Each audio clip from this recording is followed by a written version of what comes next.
In the icy grip of the frontier, one mountain man's innovation became the key to survival.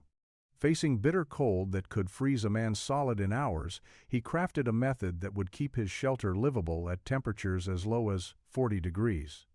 But his journey didn't begin with a breakthrough. It began with a desperate need for warmth and the haunting memory of a close call with death. Before we dive into this incredible tale of ingenuity and survival, let us know where you're watching from. And if stories like these move you, hit that subscribe button because tomorrow's episode is even more unbelievable than this one. The snow piled high outside Samuel Bridger's log cabin as the wind howled relentlessly through the trees. It was early December, and the Rockies were already feeling the bite of winter's full force. The once vibrant wilderness had turned white, silent, and unforgiving, offering no refuge to those foolish enough to be caught unprepared. Inside the cabin, the air was still, but the warmth that normally radiated from the hearth was barely enough to push back the relentless cold creeping in through every crack. Samuel sat, hunched over, staring at the fire. The embers flickered weakly in the stone hearth, casting long shadows on the walls. Samuel's long beard, streaked with gray, glistened with frost.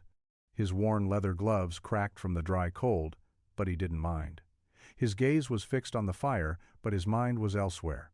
He had been living in the mountains for years now, surviving harsh winters, and he had learned to endure. But this winter was different. The temperatures were plummeting, far colder than usual, and nothing he had tried could keep the cabin warm enough. Last night, as the temperature dropped to 30 degrees, he had heard a disturbing sound outside, the unmistakable growl of a grizzly, prowling in the dark. His heart had nearly stopped. The thought of a bear crashing through the door while he was alone sent a chill deeper than the winter cold.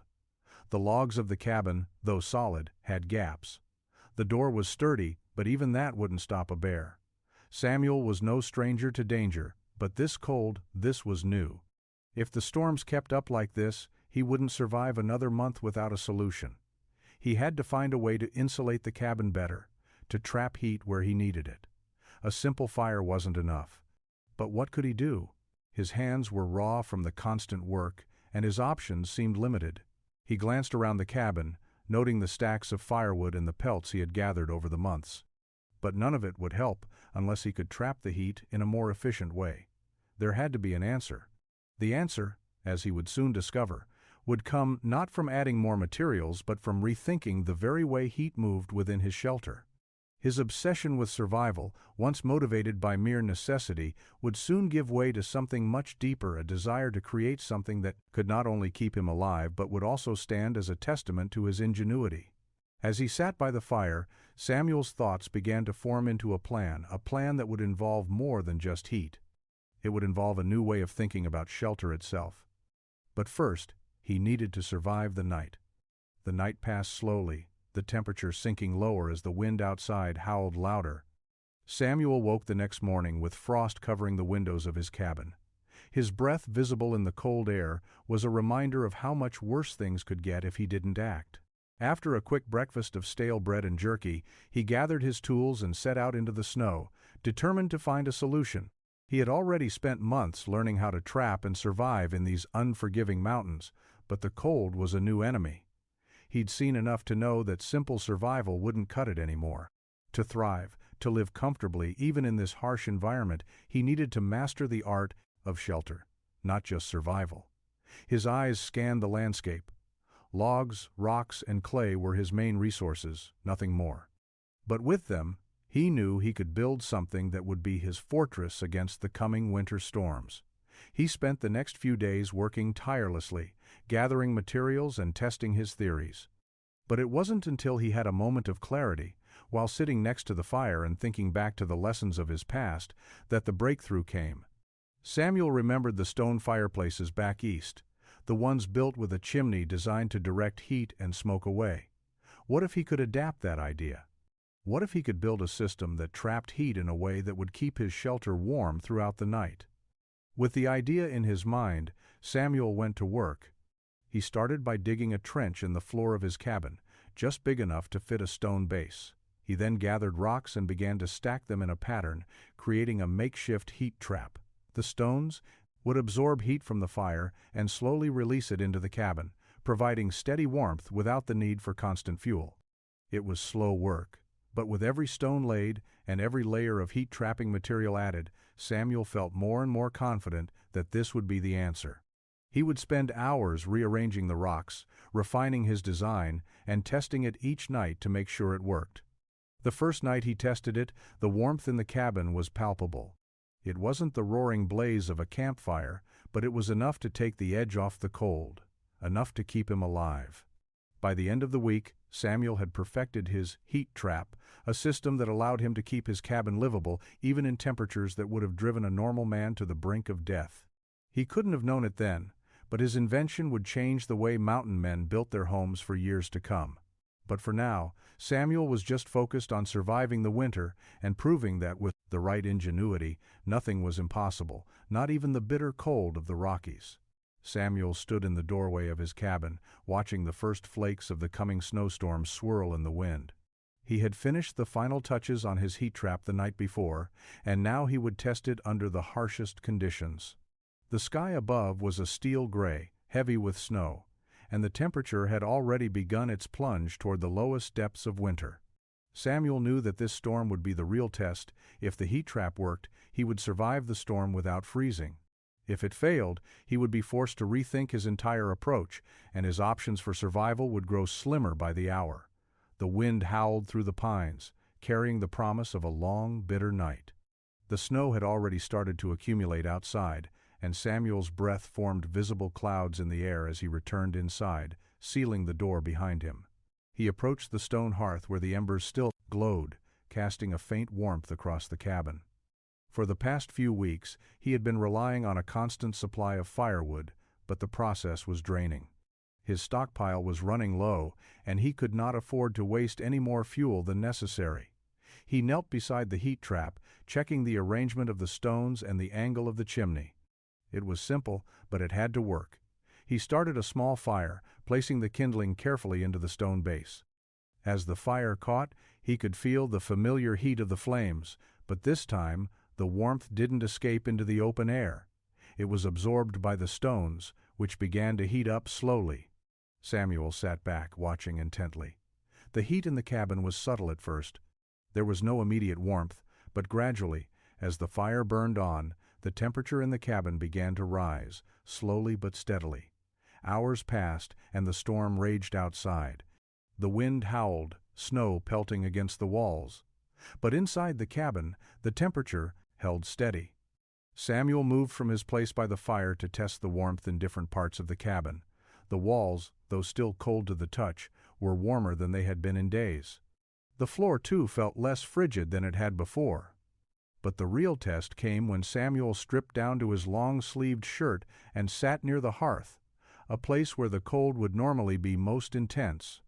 This time, there was a noticeable difference. His skin, though chilled by the winter air, didn't freeze as it had in previous nights. The heat was working slowly, but surely. By the time the storm reached its peak, Samuel had shed his furs entirely, comfortably sitting in his cabin, despite the deadly cold raging outside. He knew that his design wasn't perfect, but it was a start. The heat trap was capable of providing enough warmth to survive, even in the most intense winter conditions. It was a breakthrough, and Samuel could feel the weight of it pressing on him. If he could endure this storm, he could endure anything the Rockies had to offer. Samuel leaned back, eyes closing in quiet satisfaction. For the first time in weeks, he felt something other than dread and exhaustion. He felt hope. The storm raged on through the night, but Samuel slept soundly for the first time in weeks. When he woke the next morning, the wind had died down, and the cabin was still warm.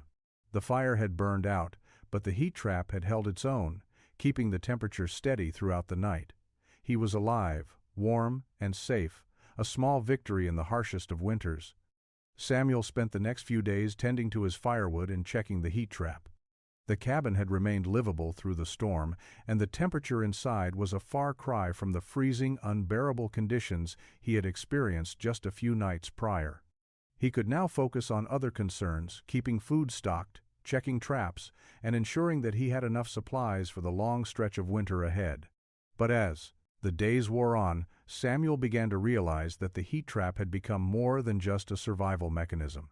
It was a symbol of his ingenuity, something he could rely on not only to keep him alive but to create a sense of stability in an otherwise unstable world.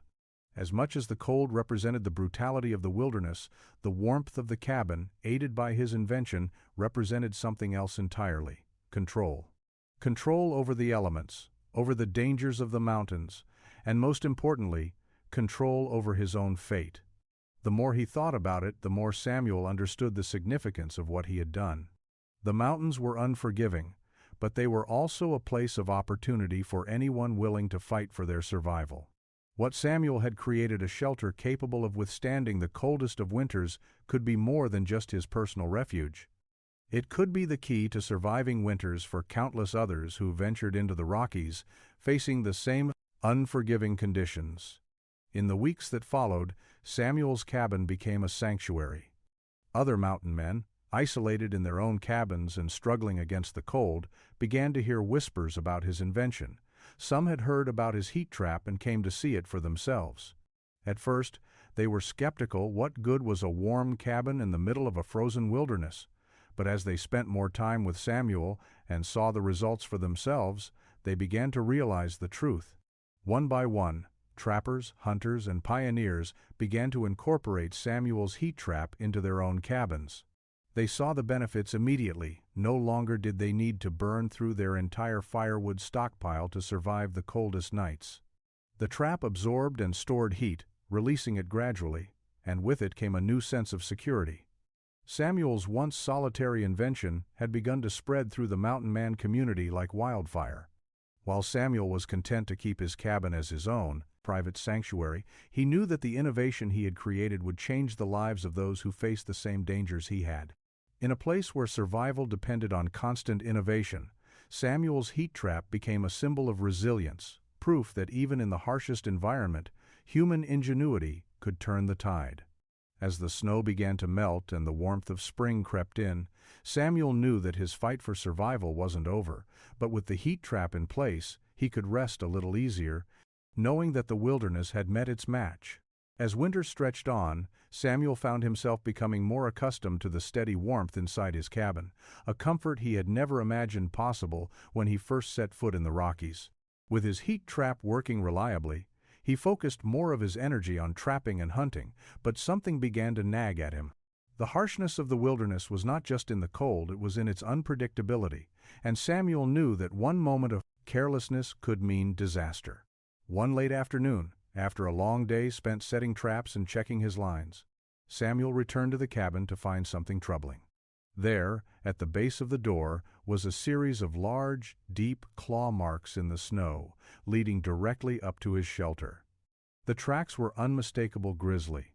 A heavy, adult bear had passed through during his absence, testing the perimeter, looking for weaknesses. His heat trap had kept him warm, but it hadn't been tested by the very thing he feared most: a bear.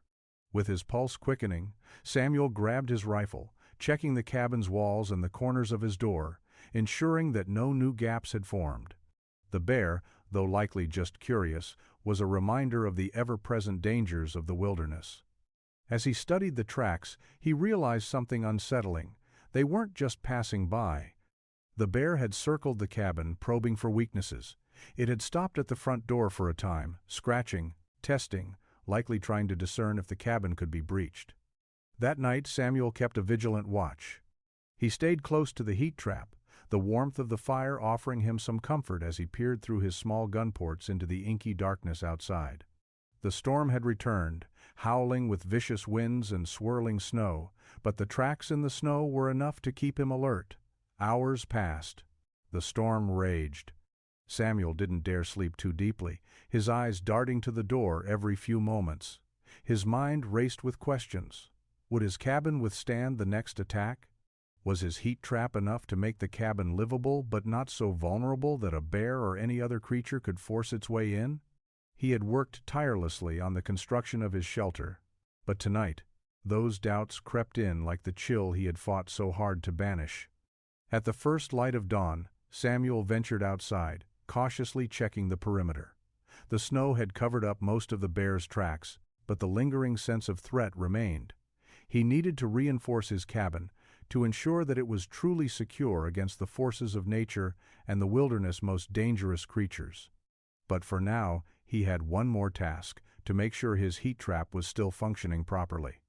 The fire was burning low, and the embers glowed faintly, but the temperature in the cabin remained consistent. His invention had proven itself again, even amid the mounting threat outside. But Samuel knew that a single mistake, one overlooked weak point, could undo everything.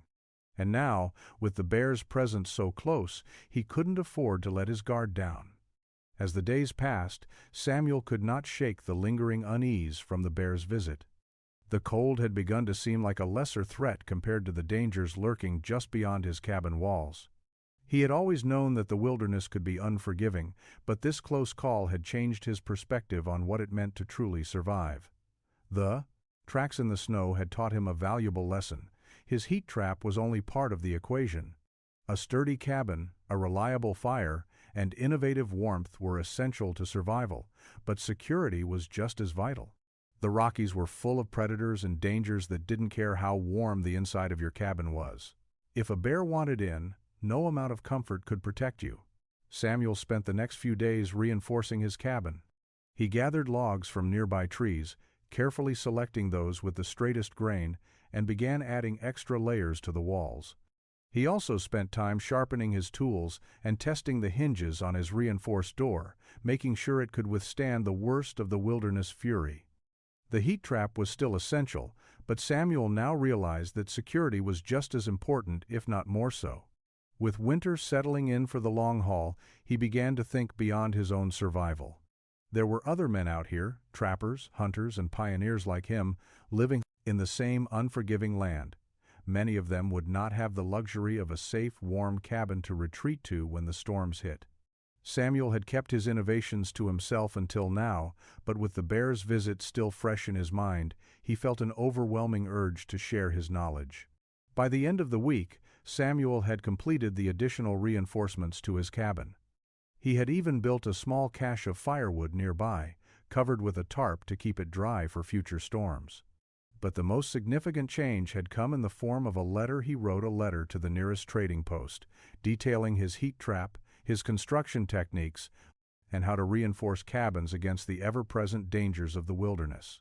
He sealed the letter and strapped it to his saddlebag, planning to deliver it when he next ventured out for supplies.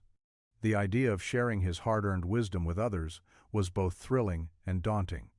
Samuel had spent so many years alone, surviving on his own terms, but now he found himself thinking about the larger community of mountain men and settlers, all struggling to stay alive in the Rockies. His invention had been born from a need to survive, but now it felt like a duty. If he could help someone else stay warm, stay safe, and survive, then he should. As he watched the sun dip below the horizon, casting long shadows over the snow, Samuel realized that survival wasn't just about keeping yourself alive, it was about building a legacy of resilience and community. And with that thought in his mind, he couldn't help but smile, knowing that his heat trap had already done more than just warm his cabin. It had ignited something much greater. Winter's grip tightened as the days shortened, and Samuel's days became a routine of tending his traps, reinforcing his cabin, and monitoring his heat trap's efficiency. The cold, relentless as ever, still held dominion over the landscape. But Samuel's confidence grew with each passing day. The work he had put into his cabin, strengthening the walls, perfecting the heat trap, and fortifying the door, had transformed it into a fortress that could withstand the bitterest of storms. One morning, as Samuel ventured into the woods to check his traps, a sudden, unexpected sound stopped him in his tracks. The sharp crack of a twig underfoot, followed by a low grunt, broke the otherwise still silence of the forest. His hand instinctively went to his rifle, the tool that had been by his side through many trials. The sound had come from behind a cluster of trees, and Samuel moved quietly, crouching low, careful not to make any sound. As he rounded a bend in the trail, he froze. Standing just a few yards away, emerging from the woods like a shadow, was a man. A stranger. He was tall, gaunt, his face covered by a thick, graying beard. His clothes were worn, patched in places, and his rifle, slung over his shoulder, seemed like little more than a decoration. But what caught Samuel's attention the most was the look in the man's eyes, a kind of desperation mixed with exhaustion. "Who are you?" Samuel asked, keeping his voice steady but alert, his rifle still aimed but lowered. The stranger didn't immediately answer. He took a hesitant step forward, then another, his breath visible in the freezing air. "My name's Jacob," the man said hoarsely, his voice raspy from what seemed like days of travel. "I've been wandering these mountains, lost my way." Samuel studied him closely. Jacob looked like he hadn't seen shelter in days, his face drawn and pale from exposure. The man was clearly struggling to survive, his body a testament to the harshness of the wilderness. "What brings you out here?" Samuel asked, lowering his rifle a fraction but still wary. "I'm looking for shelter," Jacob replied. "I was hunting with a group, but we got separated. His voice cracked. "They didn't make it." Samuel's suspicion slowly melted into a quiet understanding. The mountains could be unforgiving, and more men had perished in these wilds than Samuel cared to count. The cold, the wildlife, and the isolation were too much for some. "You're welcome to come back to my cabin," Samuel offered. "It's not much, but it'll keep you warm and safe." Jacob's eyes, filled with gratitude, softened. "Thank you," he whispered, a crack in his voice. "I don't know how much longer I could have made it out here alone." Together, they made their way back to the cabin. As they walked, Samuel couldn't help but reflect on the way the wilderness could bring men to their knees. He had fought hard to create a life here, but that fight had not been without its cost. This was a reminder of how fragile their existence was. One misstep, and even the most seasoned trapper could end up like Jacob, wandering lost in the cold. As they approached the cabin, Samuel knew that this was the kind of community he had longed for, one born out of necessity, out of survival. Perhaps, in this remote corner of the Rockies, the greatest measure of survival was not simply enduring alone, but surviving together. The following days passed quickly as Jacob recovered in the warmth of Samuel's cabin. The fire burned steadily, and the heat trap continued to work flawlessly, filling the cabin with a comfortable warmth despite the continued frigid conditions outside. Jacob, still shaken from his ordeal, spent his time resting and regaining his strength, while Samuel showed him the finer details of cabin life, how to properly maintain the fire, check traps, and use the various tools in the cabin. The two men talked often, sharing stories of the wilderness and their lives before they had come to the mountains.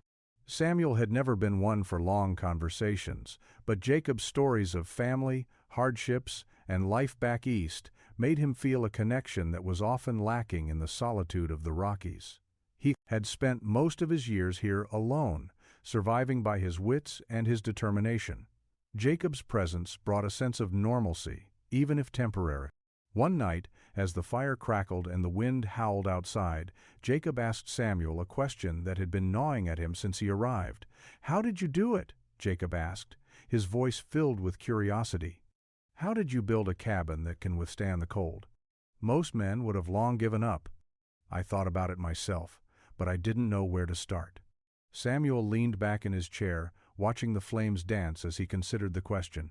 It had been years since he had thought about how he built his cabin. It felt like a lifetime ago when he had started, driven by a desperate need for warmth and security. But now, as he looked at Jacob, he realized how much his invention meant, not just to him, but to those who were still struggling out here. "It wasn't just about building a shelter," Samuel said quietly. "It was about making something that could hold the wilderness at bay. You don't just survive in this place, you have to outthink it. Outlast it." Jacob nodded, taking in the words. Samuel continued. "Building the heat trap was the first step, but it's more than just that. It's about making a place where you can rest, where you don't have to fight the elements every hour. It's a balance. The wilderness is always trying to take something from you, your warmth, your supplies, your peace of mind. But if you work with it, learn from it, you can turn it to your advantage." Jacob looked at the fire, then back at Samuel, his eyes filled with new understanding. "You've created something more than just a shelter," Jacob said softly. "You've created hope." Samuel didn't speak for a moment, but the words hit him harder than he had anticipated. He had never thought of his creation as a symbol of hope. To him, it had always been about survival, about getting through the coldest nights without freezing, about staying alive. But perhaps Jacob was right. In a place like this, hope was a rare and precious thing. The conversation shifted to practical matters: how to rebuild a trapline, how to find food during the harsh winter. Samuel shared what he had learned over the years, teaching Jacob the skills that had kept him alive. It wasn't long before Jacob was ready to leave the cabin, his strength restored.